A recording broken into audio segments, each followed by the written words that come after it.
Welcome you all. Today we are going to discuss about transaction in DBMS.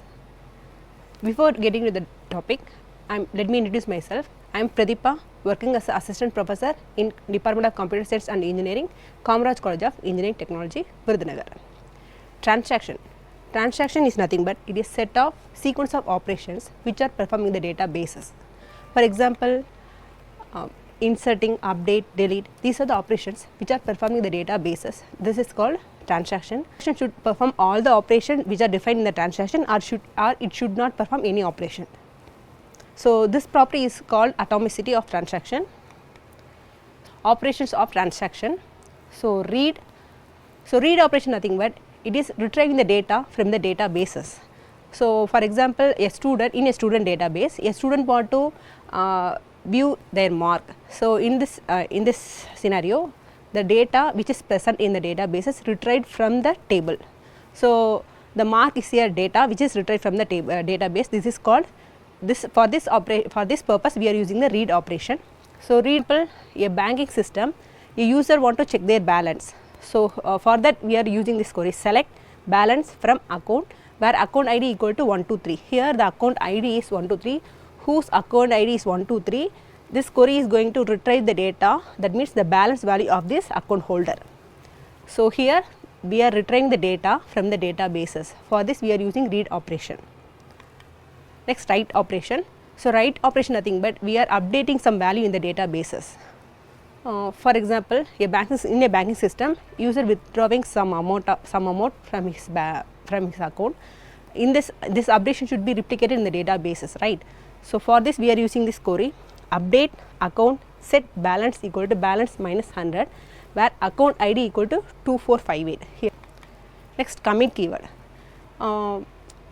Transaction have set of sequence of operations. When the transaction encounters the commit keyword, what are the changes that we are performing before the commit keyword? All should be permanently replicated in the database. That means, for example, here I am defining some transaction. Here we are we have two transactions, T1 and T2. This is timestamp TS, timestamp 1, 2, 3, 4. Here first timestamp we are reading a data item A. After we are performing debit operation, and this update should be updated in the databases.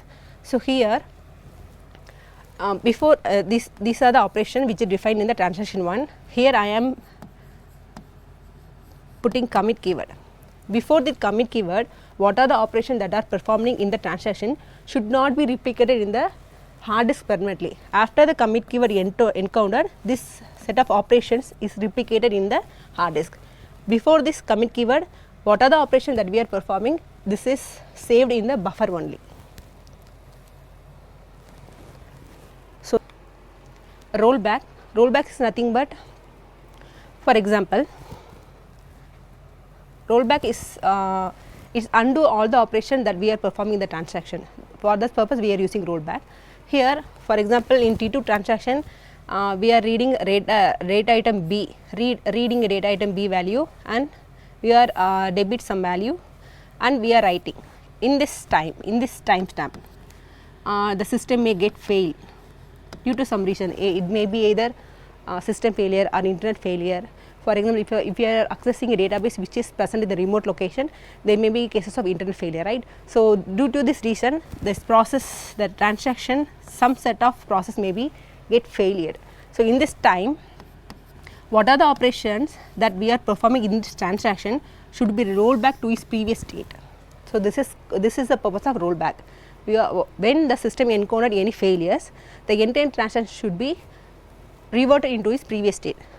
For this purpose we are using rollback.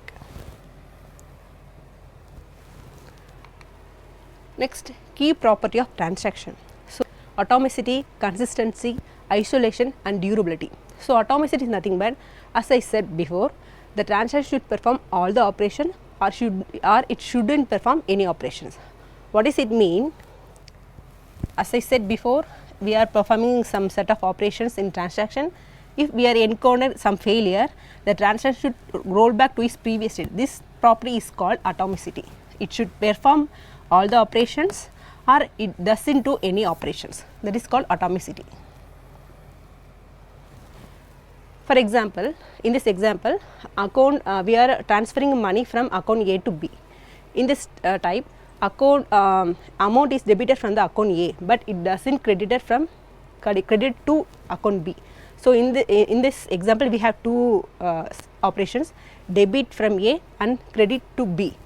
Debit A performs successfully, but credit B fails. In this in this situation, the both operations have to stop. It should not perform the debit operation from A. So because it may created some problem, right? So for that, for that we are maintaining the consistency. For that consistency purpose, we are maintaining this rule, atomicity. It should perform the operations which are defined in the transaction, or it shouldn't perform any operations. Consistency. A transaction must bring the databases from one valid state to another valid state. For example, in my database, I am defining the table with some attribute, some constraint like the balance of account should not be go to negative balance. So the transaction should not override the rule. So this type is called consistency. Next, isolation. We are performing parallel transaction. We will see the type of schedule. So we can perform different transactions at the same time. So the one transaction should not affect the another transaction performance. So this is called isolation. What are the operations that we are performed in the transaction should be saved permanently. Even after after we are encode the commit keyword, even though system get failed or some reason, if system get shut down, right? So in this situation also, what are the changes that we are performed in the database should be remains. It should not be erased. Next topic is transaction state. So these are the states: active, parallel commit, failed, abort. So active, when the transaction starting its execution, it is in the active state. Parallel commit, we are defining some set of operations in transaction. If it doesn't encounter the commit keyword, that time it is in the parallel commit keyword. When the transaction encounters keyword, what are the changes that we are performing in the transaction should be updated permanently in the databases. So this state is called committed. Failed, if the transaction may get failed due to some system failure or internet failure. So this state is called failed state. Abort, after the failed state, the transaction should release all the data item which is held by the transaction. So that is called abort. So this is the diagram of transaction state.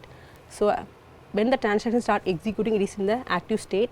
If the transaction start execution, it go to parallel commit. After the parallel commit, if the transaction perform all the operations successfully, it go to commit state. When the transaction encounter the commit keyword, the transaction is in the commit state. After the commit state, it go to the terminate state. In other terms, if the transaction start its operation successfully, after that it may encounter some failure. So that state, it should go to abort state. In abort state, what are the resources which is held up by this transaction should be released. After that, it go to terminate state. Next, transaction schedule. So we have two type of schedules, serial schedule and parallel schedule. So serial schedule is nothing but the operations which are defined in the transaction, or the different transaction maybe we have different transaction, but the transaction are executed in the parallel executed in the serial manner, not in the parallel manner. Here T1 read XA, T1 write XA, and that T2 start its operation, start its execution, T2 read Y and T2 write Y. Here we have two transactions, but these transactions are executing in the serial order. So this type is called serial schedule.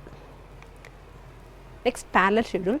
So parallel schedule is nothing but we have multiple operation, but multiple transaction. The multiple transaction can execute in simultaneously. So this is the example. Here T1 transaction read X, T2 transaction read Y. Here T1 and T2 are executing in simultaneously. So this type of schedule is called parallel schedule. So these are the summary of this presentation. So, first we have learned about transaction.